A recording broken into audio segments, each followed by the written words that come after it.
You see a headline, a fire in a busy shopping center, and you think, what a tragedy. And it absolutely is. But what if it's not just an accident? What if it's a symptom of something much bigger, a citywide crisis that's been boiling under the surface for decades? Well, today we're going to dive into the story of the GUL Plaza fire and what it tells us about the ticking time bomb that is Karachi. First things first, we have to talk about the human cost.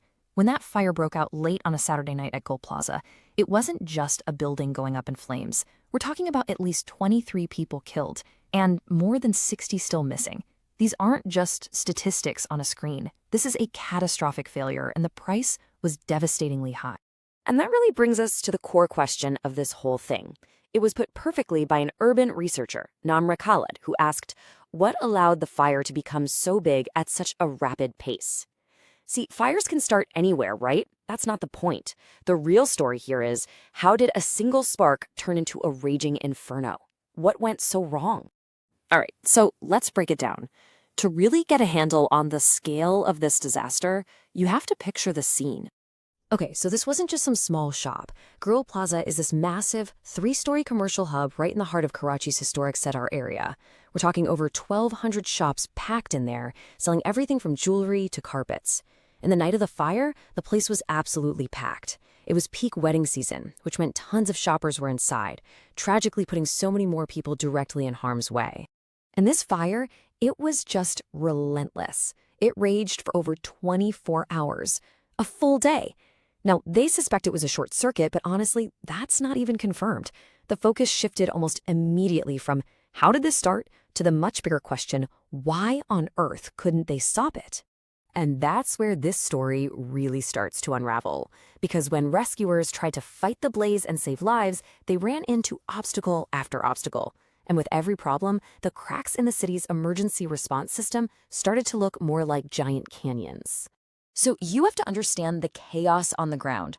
First off, just getting to the fire was a nightmare. The roads are narrow and they were clogged with crowds of people, which meant water tankers literally couldn't get through. Then you've got the building itself, which was basically a tinderbox, full of flammable stuff like plastic goods that just kept reigniting over and over. And as if that wasn't bad enough, parts of the building started to collapse, making it incredibly dangerous for anyone to even try to go inside. Here's the really tragic part.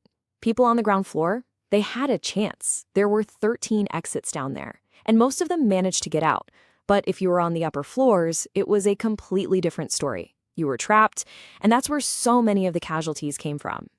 And this is where we have to zoom out, because the GUL Plaza fire, as horrific as it was, isn't an isolated incident, not even close. For people living in Karachi, this story is terrifyingly familiar. Just look at this pattern of tragedy. You go back to 2012, and you have the Baldia factory fire. Over 250 people killed. It scarred the city. Now fast forward to just last year, 2023, Karachi had over 2,500 fire incidents in a single year. And now, GUL Plaza is the biggest fire disaster since that Baldia tragedy. See what I mean? This isn't just a string of bad luck. It's a pattern. So you have to ask yourself, what is driving this pattern? Why does this keep happening? Well, the answer points to these chronic, deep-seated failures that have left Pakistan's biggest city completely, dangerously unprepared. Okay, get ready for this number because it's a big one. City planners estimate that 70%, let me say that again, 70% of the buildings in Karachi don't have proper fire safety systems. That's a citywide disaster just waiting for a spark. It's almost impossible to wrap your head around that scale. And if you think that's bad, look at what the emergency responders are working with. You've got a mega city of 25 million people, and they have just 57 fire trucks. For all the high-rises in the city, only 6 ladder trucks. I mean, the mismatch there is just staggering. It's a textbook example of what people mean by governance failure. So when you hear experts like urban planner Mohammed Tawheed use a phrase like systemic failure, this is exactly what they're talking about. It's not just about not having enough fire trucks. It goes way deeper. We're talking about a situation where basic safety measures, like building codes, regular inspections, emergency training, are, in his words, practically non-existent. And that leads us to maybe the most chilling statement of all, again from Mohammed Tawheed. It's a single sentence that just perfectly captures this entire crisis. He said, "If we use GUL Plaza as a benchmark, then the rest of Karachi is a ticking time bomb." Now here's the kicker. the really scary part. Why is that quote so terrifyingly accurate? Because GUL Plaza wasn't the worst case scenario. It actually had multiple exits. It had fire extinguishers. It was considered one of the better designed buildings in the city. So think about that. If this is what happens in a better building, just imagine what could happen in that 70% of buildings that have pretty much nothing at all. Which brings us to the final and most critical question of all. We've seen the Baldia fire, we've seen thousands of other incidents, and now GUL Plaza. So, what happens now?